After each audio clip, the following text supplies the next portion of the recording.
দিয়ে সুদূর মরক্কো থেকে তোমার জন্য আমি এই গহনা সংগ্রহ করেছি। বলো রানী, তোমার কি এই গয়না পছন্দ হয়েছে? এটা সুন্দর, কিন্তু যতদিন না তুমি আমাকে মুক্ত রানীর মাথার মুক্তোর তৈরি মালা না বানিয়ে দেবে, ততদিন আমার আর কোনো গয়না পছন্দ হবে না। কিন্তু সে তো বড়ই দুষ্প্রাপ্য রানী। সে আমি জানি, আমাকে খুশি করতে হলে সেই দুষ্প্রাপ্য জিনিসই এনে দিতে হবে। বেশ, আমি আমার যথাসাধ্য চেষ্টা করব।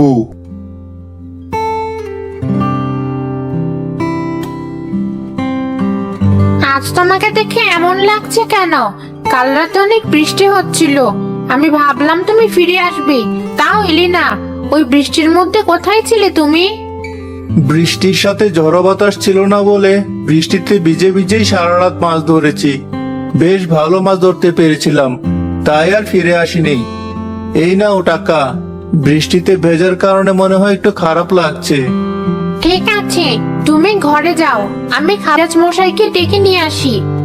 না মা, তুমি থাকো, আমি যাচ্ছি। ঠিক আছে, তাড়াতাড়ি যা তাহলে। রাজামশাই, আপনাকে বড়ই চিন্তিত মনে হচ্ছে। কি হয়েছে বলবেন? কি আর বলবো বলো, সবই তো তুমি জানো। রানীর মাথায় চেপে আছে সে এক ভূত। মুক্ত রানীর মাথার মুক্তোর মালা নাকি তার চাই। কোথায় পাবো বলো দেখি? কত দূর দূরান্তের দেশ থেকে কতজনকে দিয়ে কত দামি দামি গয়না এনে দিলাম, কিন্তু কোনো কিছুতে তার জন্য মন ভরছে না। কি করি বলো দেখি? আপনি তো অনেক চেষ্টা করে দেখলেন, এবার আমি একটু চেষ্টা করে দেখি কোনো ব্যবস্থা করতে পারি কিনা। সত্যি বলছো মন্ত্রী? তাই করো, এই বিপদ থেকে বাঁচাও আমাকে। যেদিন থেকে রানীর মাথায় এটা ঢুকেছে, সেদিন থেকে আজ পর্যন্ত সে ঠিকমতো কথাও বলে না আমার সাথে। আপনি চিন্তা করবেন না, দেখি কি করতে পারি।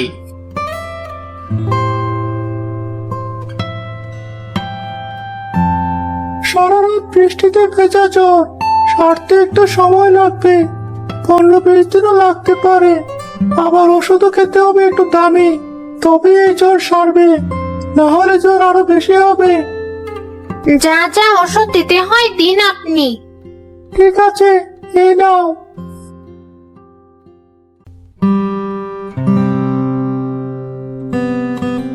মা, তুমি মন খারাপ করে রান্না কিরে মালা, এত ঝিনুক করিয়ে নিয়ে এসেছিস কেন?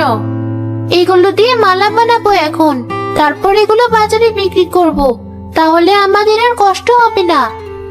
আমার অসুস্থতার জন্য তোমাদের অনেক কষ্ট করতে হচ্ছে। তোমার কষ্টের কাছে এসব কিছু না, তুমি আমাদের জন্য অনেক কষ্ট করো। এবার চিন্তা না করে তুমি শুধু তাড়াতাড়ি সুস্থ হয়ে ওঠো। একদমই তাই, তোমার চেয়ে আমার মেয়েটার মাথায় বেশি বুদ্ধি। দাঁড়া, আমিও তোকে মালা বানাতে সাহায্য করছি।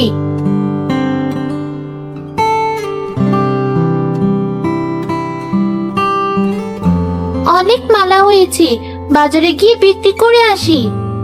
মালা সে ঝিনুকের তৈরি মালাগুলো নিয়ে বাজারে যায়। বেশ কিছু মালা সে বিক্রি করে। এই যে মেয়ে, তোমার কাছে তো বেশ সুন্দর সুন্দর ঝিনুকের মালা দেখতে পাচ্ছি। তুমি কি মুক্তোর মালা বিক্রি করো? থাকলে আমাকে একটা দাও দেখি। আমি তো মুক্তোর মালা বিক্রি করি না। কি বলো? ঝিনুকের মালা বিক্রি করো আর মুক্তোর মালা বিক্রি করো না? এই ঝিনুকের মালা বিক্রি করে আর কত টাকা পাবে তুমি? মুক্তোর মালা বিক্রি করলে আরো অনেক টাকা পেতে। আরে তাই তো, কাল থেকে শুধু ঝিনুক আনবো না, মুক্ত খুঁজে নিয়ে এসে মুক্তোর মালাও বিক্রি করব আমি।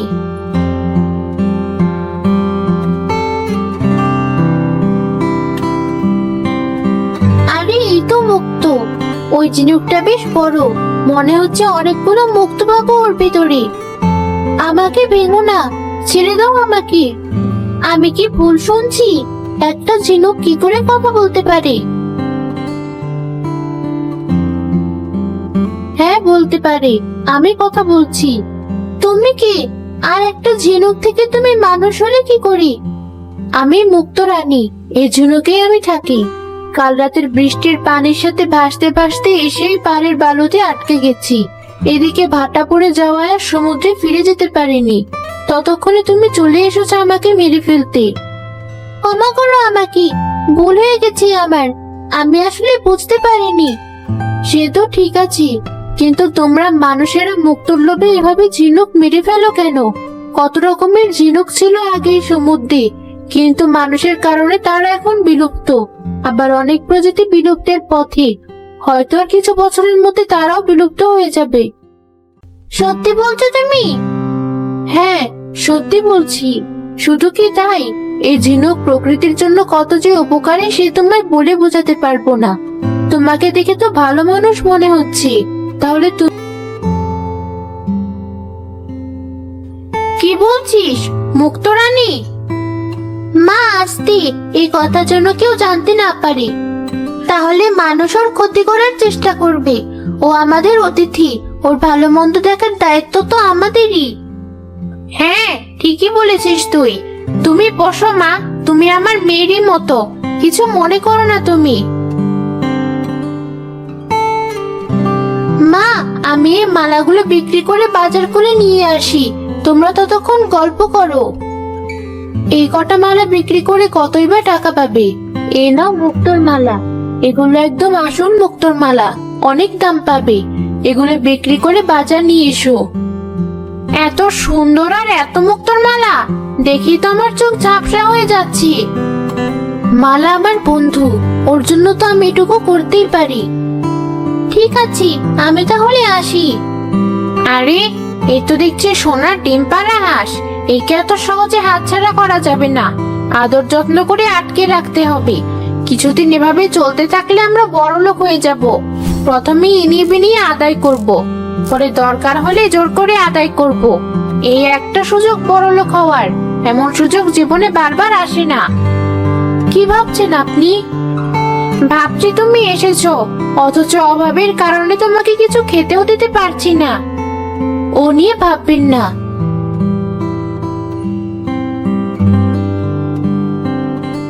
আরে বাহ, তোর কাছে তো খুব সুন্দর সুন্দর মুক্তোর মালা। এই বাজারে আমার সুন্দর মুক্তোর মালা তো কেউ বিক্রি করতে পারে না। তুই কোথায় পেয়েছিস এসব মুক্তো?